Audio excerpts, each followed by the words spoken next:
Hey friends, welcome to Easy Learning channel. ఈ వీడియోలో మనము spring boot framework tutorial part 23లో ఇంకొక టాపిక్ మీద మనం వీడియో చేయబోతున్నాము. ఆ టాపిక్ వచ్చేసి మనకు many to many unit directional mapping అనేది అయితే చేయబోతున్నాము.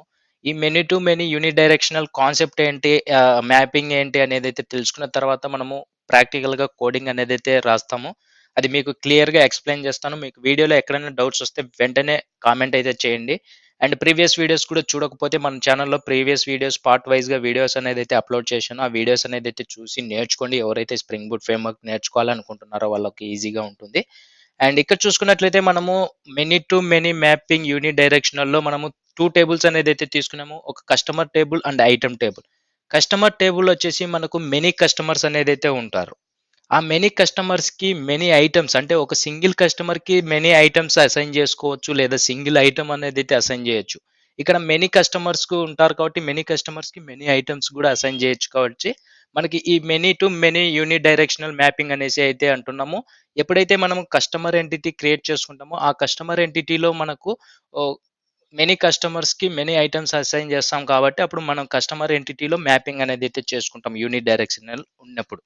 అదే బై డైరెక్షనల్ అన్నప్పుడు మనకు ఐటెమ్ ఎంటిటీలో కూడా మ్యాపింగ్ అనేదైతే చేసుకుంటాం. ఫస్ట్ మనం యూని డైరెక్షనల్ మ్యాపింగ్ అనేదైతే తెలుసుకుందాం. ఇక్కడ 2 టేబుల్స్‌కి మనము కస్టమర్ ఐడీ ఉంది, ఐటెమ్ ఐడీ ఉంది. ఈ ఈ కస్టమర్ ఐడీ, ఐటెమ్ ఐడీ ఏదైతే ప్రైమరీ కీగా వర్క్ అవుతున్నాయో ఆ 2 ఐడీస్‌ని ఒక టేబుల్ లాగా క్రియేట్ చేసుకొని, ఆ టేబుల్‌లో ఆ కస్టమర్ ఐడీకి ఆ కస్టమర్ ఐడీకి ఏ ఐటెమ్స్ అసైన్ చేస్తున్నాము, ఆ కస్టమర్ ఐడీకి ఏ ఐటెమ్స్ అసైన్ చేస్తున్నాము, ఒక కస్టమర్‌కి ఎన్ని ఐటెమ్స్ ఉన్నాయనేదైతే క్లియర్‌గా ఇక్కడ ఆ ఐటెమ్ ఐడీతో అసైన్ చేసుకుంటున్నాము. ఇక్కడ చూసుకున్నట్లయితే మనకు 2 టేబుల్స్ అనేదైతే ఉన్నాయి. Customer table, item table. Customer టేబుల్‌లో కస్టమర్ ఐడీ, కస్టమర్ నేమ్ అనేదైతే ఉన్నాయి. మనకు 3 కస్టమర్స్ అనేదైతే ఉన్నారు. అండ్ ఐటెమ్ టేబుల్‌కొచ్చేసి 5 ఐటెమ్స్ అనేదైతే రాసుకున్నాము.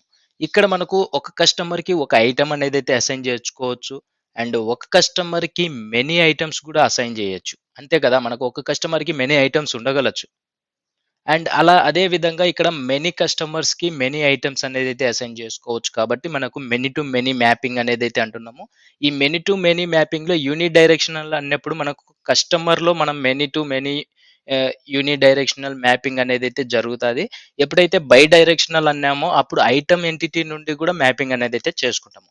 ఇక్కడ మనము ఒక సెపరేట్ టేబుల్ అనేదైతే క్రియేట్ చేసుకున్నామో customer item table. Customer item ID customer ఐడీకి ఐటెమ్ ఐడీ అసైన్ చేసి ఇక్కడ తెలుసుకోవచ్చు మనము. ఇప్పుడు కస్టమర్ ఐడీ 1 అనేది ఉన్నారు. ఆ కస్టమర్ ఐడీ 1 ఎవరు? సద్దాం హుసేన్. ఆ సద్దాం హుసేన్‌కి ఏ ఐటెమ్స్ అసైన్ చేశాము అనేది ఈ టేబుల్‌లో క్లియర్‌గా చూసుకోవచ్చు థర్డ్ టేబుల్‌లో. అది ఏ విధంగా మ్యాపింగ్ చేసుకోవాలి, ఏ విధంగా కోడింగ్ రాయాలనేదైతే ఇప్పుడు చెప్తాను. మనం ఎస్‌టీఎస్ అనేదైతే ఓపెన్ చేయండి. ఎస్‌టీఎస్ ఓపెన్ చేసిన తర్వాత నేను ఆల్రెడీ ఒక ప్రాజెక్ట్ అనేదైతే క్రియేట్ చేశాను. Many to many unit directional. ఇక్కడ మనకు పామ్ డాట్ ఎక్స్ఎంఎల్‌లో చూసుకున్నట్లయితే ప్రీవియస్ ఏ డిపెండెన్సీస్ యూజ్ చేశామో అదే యూజ్ చేసుకున్నాం. ఇక్కడ చూసుకోవచ్చు. స్ప్రింగ్ బూట్ డేటా జేపీఏ ఒకటి, స్ప్రింగ్ బూట్ స్టార్టర్ వెబ్ ఒకటి, spring boot dev tools, Postgres SQL. ఈ 4 డిపెండెన్సీస్ అనేది యాడ్ చేసుకున్నాం. తర్వాత మనము ఎస్ఆర్‌సి మెయిన్ జావాలోకొస్తే మనకు కామ్ డాట్ డేటా జేపీఏ అనే ప్యాకేజ్‌లో ఇక్కడ చూసుకున్నట్లయితే many to many unit directional అనే మ్యాపింగ్ అనేదైతే క్లాస్ ఉంటది. Main class. ఈ ఇంప్లిమెంట్స్, కమాండ్ లైన్ రన్నర్, ఈ కస్టమర్ రిపోస్టర్ అనేది నేను నెక్స్ట్ ఎక్స్‌ప్లెయిన్ చేస్తాను. ఫస్ట్ ఎంటిటీస్ అనేదైతే చూసుకుందాం. ఇక్కడ మనకు com dot data JPA dot entity అనే ప్యాకేజ్‌లో కస్టమర్ అనే ఎంటిటీ అనేదైతే క్రియేట్ చేసుకున్నామో, ఎంటిటీ టేబుల్ నేమ్ ఇచ్చుకున్నాము. అండ్ ఐడీ జనరేట్ అవ్వడానికి ఆటో జనరేట్ ఇచ్చేసుకున్నాము. నేమ్ అనేదైతే ఇచ్చాము కస్టమర్ నేమ్. ఎప్పుడైతే మనము ఒక కస్టమర్‌కి లేదా మెనీ కస్టమర్స్‌కి మెనీ ఐటెమ్స్ అసైన్ చేయాలనుకుంటున్నామో, అప్పుడు ఇక్కడ చూసుకున్నట్లయితే మనకు ఈ ప్రైవేట్ సెట్ అనేది హాష్ సెట్ అనే ఆబ్జెక్ట్ అనేదైతే క్రియేట్ చేసుకున్నామో, ఈ సెట్‌కి వేరియబుల్ లాగా క్రియేట్ చేసుకున్నాము హాష్ సెట్ అనేది. దానికి మనకు మెనీ టు మెనీ అనే యాంటేషన్ యూజ్ చేశాము. తర్వాత ఒక టేబుల్ క్రియేట్ అవ్వడానికి జాయిన్ టేబుల్ అండ్ ఆ టేబుల్ నేమ్ వచ్చేసి కస్టమర్ ఐటెమ్ అండ్ అందులో 2 కాలమ్స్ ఉన్నాయి కాబట్టి join columns equal to curly brackets join column name customer ID ఇవి. Customer ID and item ID. Table name వచ్చేసి కస్టమర్ ఐటెమ్. ఈ విధంగా మనము ఈ యాంటేషన్ జాయిన్ టేబుల్ అనేదైతే రాసుకుంటామో అండ్ ఇక్కడ 2 కాలమ్స్ ఉన్నాయి కాబట్టి join columns, inverse joins column అనేసి ఆ నేమ్స్ అనేదైతే ఇచ్చుకున్నాం. Customer ID, item ID. And ఈ కస్టమర్‌లో ఉన్న నేమ్ వచ్చేసి దానికి ఒక కన్‌స్ట్రక్టర్ క్రియేట్ చేసుకున్నాం. తర్వాత ఈ ఐటెమ్స్ అనేది వేరియబుల్ ఉంది కదా! హ్యాష్ సెట్ అనే ఐటెమ్స్‌కి దానికి మనము గెట్టర్, సెట్టర్స్ అనేదైతే క్రియేట్ చేసుకున్నాం. And coming to item entity. In item entity we have only one ID and one item name. ఈ ఐటెమ్ నేమ్‌కి ఒక కన్‌స్ట్రక్టర్ క్రియేట్ చేసుకున్నాం సింపుల్‌గా. అండ్ డేటా జేపీఐ రిపాజిటర్‌లో కస్టమర్ రిపాజిటర్ అనేదైతే క్రియేట్ చేసుకున్నామో, ఈ రిపాజిటర్ ఇంటర్ఫేస్ యూజ్ చేసి మనము మెయిన్ క్లాస్‌లో మనము కస్టమర్స్‌ని క్రియేట్ చేసుకొని, ఆ కస్టమర్స్‌కి ఐటెమ్స్ అసైన్ చేసి, ఆ తర్వాత సేవ్ చేయాలి కాబట్టి, ఆ రిపాజిటర్ అనేదైతే యూజ్ చేసుకున్నామో, ఆ రిపాజిటర్ యూజ్ చేసుకొని ఇక్కడ ఆటో వైడ్ అనేదైతే యూజ్ చేసి, ఇక్కడ కస్టమర్ రిపాజిటర్ అనేదైతే వేరియబుల్‌గా క్రియేట్ చేసుకున్నాం. ఇక్కడ ఇంప్లిమెంట్స్ కీవర్డ్ యూజ్ చేసి ఈ ఫంక్షనల్ కమాండ్ లైన్ రన్నర్ అనే ఇంటర్ఫేస్‌ని యాడ్ చేసుకుంటే మనకు అన్‌ఇంప్లిమెంటెడ్ మెథడ్ వస్తది. ఈ ఓవర్‌రైడ్ అనే మెథడ్ వస్తది. మనకు ఈ మెథడ్‌లో మనము కస్టమర్స్‌ని గాని, ఎంప్లాయీస్‌ని గాని ఏదైనా డేటా సేవ్ చేసుకోవడానికి ఇక్కడ ఆబ్జెక్ట్ లాగా క్రియేట్ చేసుకుంటాం. ఇక్కడ 3 కస్టమర్స్‌ని అయితే క్రియేట్ చేశాను ఫస్ట్. మన మనం ఇక్కడ టేబుల్‌లో చూసుకున్నట్లయితే 3 కస్టమర్స్ అనేదైతే ఉన్నారు. సద్దాం హుసేన్, నవీన్, సాగర్ అనేసి. ఈ 3 కస్టమర్స్‌ని నేను ఇక్కడ క్రియేట్ చేశాను. చూసుకున్నారా? కస్టమర్ 1, కస్టమర్ 2, కస్టమర్ 3 అనేదైతే క్రియేట్ చేసుకున్నాము. తర్వాత 5 ఐటెమ్స్ ఉన్నాయి కాబట్టి 5 ఐటెమ్స్ అనేదైతే క్రియేట్ చేశాను. ఈ 5 ఐటెమ్స్‌లో నేను 2 ఐటెమ్స్ అనేది ఈ 5 ఐటెమ్స్‌లో నేను 2 ఐటెమ్స్ అనేదైతే ఫస్ట్ కస్టమర్‌కి అసైన్ చేశాను. అండ్ సెకండ్ ఐటెమ్ వచ్చేసి సెకండ్ కస్టమర్‌కి అసైన్ చేశాను. లాస్ట్ 2 ఐటెమ్స్ వచ్చేసి థర్డ్ కస్టమర్‌కి అసైన్ చేశాను. లైక్ యాడ్ చేసిన తర్వాత 3 కస్టమర్స్‌ని సేవ్ చేశాను. ఇక్కడేం లేదండి. ఫస్ట్ మనం 3 కస్టమర్స్‌ని క్రియేట్ చేసుకున్నాము. 5 ఐటెమ్స్ క్రియేట్ చేసుకున్నాము. ఫస్ట్ 2 ఫస్ట్ 2 ఐటెమ్స్ వచ్చేసి ఫస్ట్ కస్టమర్‌కి అసైన్ చేసుకున్నాము. సెకండ్ థర్డ్ ఐటెమ్ వచ్చేసి సెకండ్ కస్టమర్‌కి యాడ్ చేశాము. లాస్ట్ 2 ఐటెమ్స్ వచ్చేసి థర్డ్ కస్టమర్‌కి యాడ్ చేశాము. తర్వాత ఆ 3 కస్టమర్స్‌ని నేను కస్టమర్ రిపో అనే రిపాజిటర్‌ని ఆటో వైడ్ చేసుకున్నాం కదా!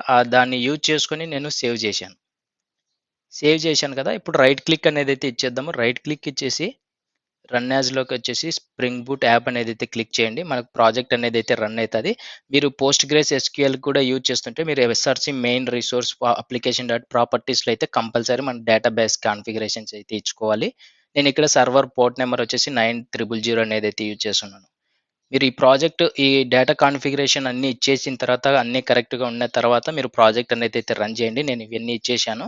అండ్ ఇక్కడ చూసుకున్నట్లయితే మనకు ఇక్కడ చూసుకోవచ్చు started many to many unidirectional and 9000 port నంబర్‌తో రన్ అయింది.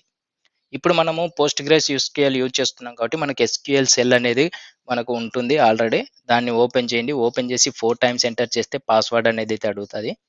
ఈ పాస్వర్డ్ అనేది మనము పోస్ట్‌గ్రెస్ ఎస్‌క్యూఎల్ ఇన్‌స్టాల్ చేసినప్పుడు పాస్వర్డ్ అనేదైతే ఇచ్చేసి ఉంటామో, ఆ పాస్వర్డ్ మనము అప్లికేషన్ డాట్ ప్రాపర్టీస్ ఫైల్‌లో కాన్ఫిగరేషన్ కూడా చేసుకొని ఉంటాము. ఆ పాస్వర్డ్ అనేదైతే ఇక్కడ ఎంటర్ చేయాల్సి ఉంటుంది. నేనైతే ఎంటర్ చేస్తున్నాను.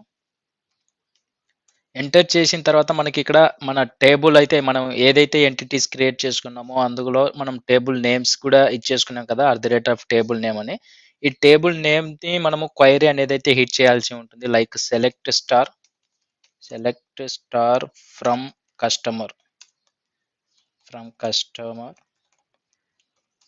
ఇచ్చేయగానే మనకు కస్టమర్ టేబుల్ అనేదైతే వచ్చేసింది. ఇక్కడ చూసుకోవచ్చు కస్టమర్ ఐడీ 146 నేమ్ వచ్చేసి సద్దాం హుసేన్, నవీన్, సాగర్ అనేదైతే వచ్చేసింది. ఇక్కడ మనం ఏదైతే టేబుల్ చేశామో ఆ టేబుల్ అనేదైతే వచ్చేసింది. కస్టమర్ ఐడీ, కస్టమర్ నేమ్స్ అనేదైతే వచ్చేసాయి.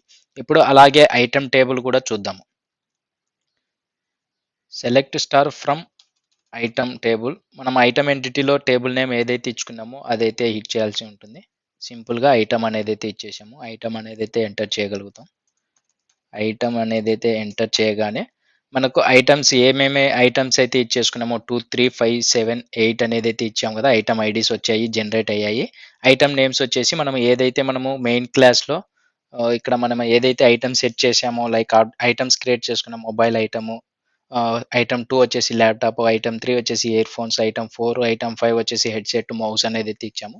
ఇప్పుడు మనకు ఇంకొక టేబుల్ అనేదైతే క్రియేట్ చేసుకున్నాం. జాయిన్ టేబుల్ అంటేషన్ యూజ్ చేసాం కదా! దానికి ఒక టేబుల్ అనేదైతే క్రియేట్ అవుతది. టేబుల్ నేమ్ వచ్చేసి కస్టమర్ ఐటెమ్. మనం కస్టమర్ ఎంటిటీలో జాయిన్ టేబుల్ అనే యాంటేషన్ యూజ్ చేసాము. నేమ్ వచ్చేసి కస్టమర్ ఐటెమ్ కదా! దాన్ని హిట్ చేసి చూద్దాం ఇప్పుడు. Customer underscore item. ఇక్కడ చూసుకున్నట్లయితే మనకు కస్టమర్ ఐటమ్ టేబుల్ చూసుకున్నట్లయితే కస్టమర్ ఐడి, ఐటమ్ ఐడీస్ అయితే వచ్చాయి. కస్టమర్ ఐడి 1కి 2 ఐటమ్స్ అనేదైతే అసైన్ చేశాము. సద్దాం హుసేన్‌కి 2 ఐటమ్స్, 2, 3 అనే ఐటమ్ ఐడీస్. 2, 3 ఐటమ్ ఐడీస్ వచ్చేసి మొబైల్, ల్యాప్‌టాప్ అనేదైతే అసైన్ చేశాము. అండ్ కస్టమర్ ఐడి 4కి లైక్ ఇక్కడ మనకు కస్టమర్ ఐడి 4 ఎవరు? నవీన్. నవీన్‌కి ఫిఫ్త్ ఐటమ్ ఐడి 5 అనేది అసైన్ చేశాము ఇయర్‌ఫోన్స్. అలాగే కస్టమర్ ఐడి 6 ఎవరు? సాగర్. ఆ సాగర్‌కి మనము 7, 8 అనే ఐటమ్ ఐడీస్ అసైన్ చేశాము హెడ్‌సెట్, మౌస్ అనేది. ఈ విధంగా మనము customer ID, item ID table అనేదైతే చూసాము. ఏ కస్టమర్‌కి ఏ ఐటెమ్స్ ఉన్నాయనేదైతే చూసుకున్నాము.